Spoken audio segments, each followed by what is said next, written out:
Alam mo, kapag bumalik ako sa mga laalang pagkabata ko sa probinsya, parang kahapon lang ang lahat.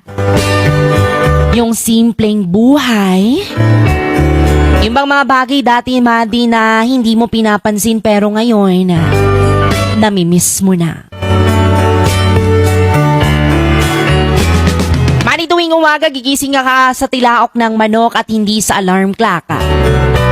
Tapos paglabas pa ng bahay mo ay mararamdaman mo agad ang labigan ng simoy ng hangin at amoy na amoy mo ang halimuyak ng mga bulaklak at damo na basa dahil sa hamoga.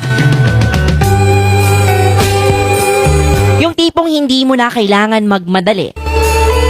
Dati, yung bang walang cellphone na hawak-hawakan, kundi pamalo lang ni nanay kapag late ka ng gumising. Tapos, didiretso ka na lang sa taniman o kaya sa bukid.